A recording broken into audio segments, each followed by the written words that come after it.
local all morning. The Fox 61 Morning News starts now. Well, this morning, Fiona's impact is still being felt far and wide across the Caribbean. We'll tell you where Fiona is headed next and what's being done to help people who had their lives upended. This is a travesty of justice. Alex Jones appearing at court for the first time since the trial against him began. We're going to have much more on his message and yesterday's proceedings. Also, why the feds are sounding the alarm over a social media challenge involving NyQuil in chicken.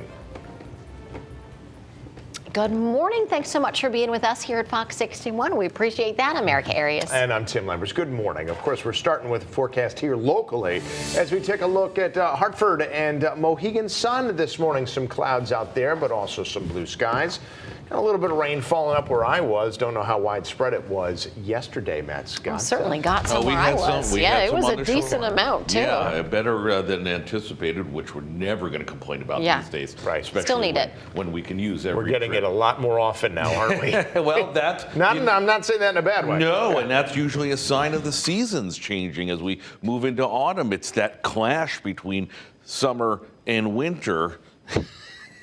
And usually the result is rain off and mild last full day of summer. Tomorrow night we change the seasons. The rain arrives tonight, decent amount into tomorrow morning, and then autumn starting on a cool note. Wait till you see those numbers. Our numbers are not bad now. Our lucky 61 in Hartford, 59 in New Haven, 62 in Groton. Your dew points continuing to drop. A very comfortable 53 to 58. I hope you had the air conditioning off last night. We have not much to show you. There's that northerly flow, certainly not as much low-level moisture around, so fog is not a concern. There's a frontal boundary well off towards the west. That brings us our next band of rain. That comes in late tonight into tomorrow, but in the meantime, we've got it says mostly cloudy. I'm not buying that.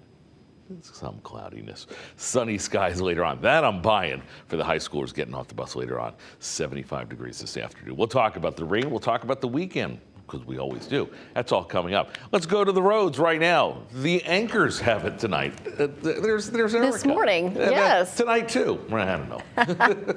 Yeah, Lauren is nursing her voice, so I'm giving this one a whirl here. Let's take a look at the roads right now. No incidents to report out on the roads right now.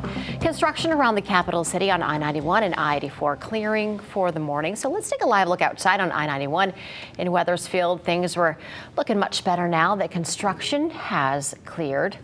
And over in Meriden, things are improving now. We're seeing some heavy construction delays on I-91. Take a look at the Fairfield County drive times. Delays starting to build Bridgeport to Fairfield. And lastly, there's the drive times right there. Lastly, let's take a live look out in Fairfield. Things are looking pretty good. Things moving along there. Starting to build on the left side, but we'll hope for the best. We'll check in again coming up in our next half hour. Well, this morning, Hurricane Fiona is now a Category 4 storm as she continues to make her way up the Atlantic. Yeah, the storm left behind a path of destruction on islands like Puerto Rico and in the Dominican Republic as well. Fox 61's Angelo Bavaro joins us now in the newsroom with the latest update about where the storm is headed. Hey, good morning, guys. Right now, Hurricane Fiona is slowly moving away from the Turks and Caicos, and then tropical storm conditions are possible on Bermuda by late Thursday. Take a look at this. Here's some new video coming out of Turks and Caicos this morning. Fiona blasting the islands as a Category 3 hurricane with those strong winds of 115 miles per hour and drenching rain. The government also imposing a curfew and urging people to evacuate those flood-prone areas. Meanwhile, much of Puerto Rico and the Dominican Republic are still in the dark this morning and without running water after being devastated by this storm. This is some new aerial video from the U.S. Coast Guard. Parts of Puerto Rico got more than 2 feet of rain, leading to catastrophic flooding, as you can see right there. Many roads now impassable because of downed trees, mudslides, flooding. Puerto Rico's governor says it will be at least a week until authorities have a full estimate of the damage. People there now stocking up on gasoline and bottled water until the power comes back on. We were hoping it wouldn't be so big, but it was bigger than we expected, and you have to make do with what you have. And in the Dominican Republic, many villages are now cut off because of that severe flooding. Entire farming communities have been wiped out by torrential rain and winds. Now, as this storm continues that path north, the National Weather Service says it is expected to affect parts of Canada as a powerful hurricane force cyclone.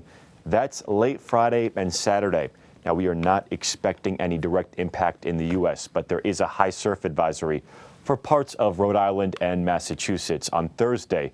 So that means you can expect large waves and dangerous rip currents. We'll have more breaking updates coming up in the next hour, but for now, guys, I will send it back to you at the desk. All right, Angelo, thanks so much. All right, well, Connecticut, of course, has a very vibrant Puerto Rican community and is very connected to the Caribbean island. As Angelo just mentioned, more than 300,000 Connecticut residents have Puerto Rican roots. All the video that you're seeing right now is from the parade celebrating their culture and traditions here in Hartford just a couple weeks ago. The Center for Puerto Rican Studies at Hunter College found that in 2019, Connecticut had the 6th largest concentration of Puerto Ricans in the entire nation. Since 2010, our state's Puerto Rican population has increased more than 14%. And of course, with these strong roots, many people have family and friends in the middle of the aftermath, and local communities here are already stepping up. New Haven's oldest Latinx lead multi-service organization says that they're ready to assist people in Puerto Rico resettle here in Connecticut if they decide to. What we're good at is providing crisis management services to our communities, making sure that folks have basic needs. And that's what the COVID pandemic has taught us to really hone in. Now, the operator of New Haven's Puerto Rican Festival is among several such organizations all around the state asking for monetary donations rather than supplies or clothing because the governor of Puerto Rico has said that they can't handle shipping crates at the airport or shipping ports right now. For trusted donation links, all you have to do is log on to our website, fox61.com, or you can also download the free Fox 61 News app. All that information is there for you as well. Now, among the organizations also helping is Stanford-based AmeriCares, which says one of the biggest challenges in their effort to offer aid in Puerto Rico is access. The places that have been hardest hit are still inaccessible because of the flooding. Some of the towns that they're hoping to get to, some of the larger towns on the island, have essentially become islands themselves. AmeriCares, which has had offices on Puerto Rico for 5 years, offering grants to organizations they partner with in the healthcare field. Well, Fiona's rains flooded dozens of homes in the southeastern part of the Dominican Republic and really hurt a locally based volunteer group in the process, too. The Dominican Republic Mission Team is based out of Connecticut. They help to build homes, run medical clinics, and distribute food in the Dominican. But the storm destroyed projects that they have dedicated years to. So now they're relying on their Dominican partners to help coordinate what to do when they can get back on the ground there. We're going to have to take a step back and make sure people just have the most basic of needs met. That is John Powers, the group's president. He said he's amazed by the strength of the Dominican people because they continuously struggle with strong storms like this, but time after time they get right back up to begin rebuilding. Now, the group is scheduled to go back there in January, and even though that's months away, he said the efforts to rebuild will be even more meaningful this time around. We'll continue to have more coverage of the impacts of Hurricane Fiona on air, on Fox 61 Plus online, and on the Fox 61 News app. And if you don't have the app or you're not sure how to download, just point your phone's camera at this QR code. A link will pop up. You can click on it and then just follow the instructions on how to download from there. 6:09 and happening today in Waterbury. The trial against conspiracy theorist Alex Jones is expected to continue. Yeah, it's still not clear exactly who will testify today and if or when Jones will testify.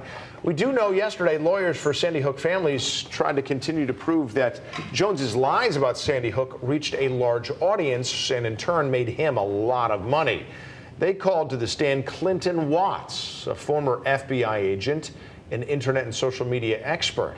And by the way, Jones did arrive in person for the first time yesterday at Waterbury Superior Court. Before going inside, he spoke to Fox 61 about the case. This is a travesty of justice, and this judge is a tyrant. This judge is ordering me to say that I'm guilty and to say that I'm a liar. None of that's true.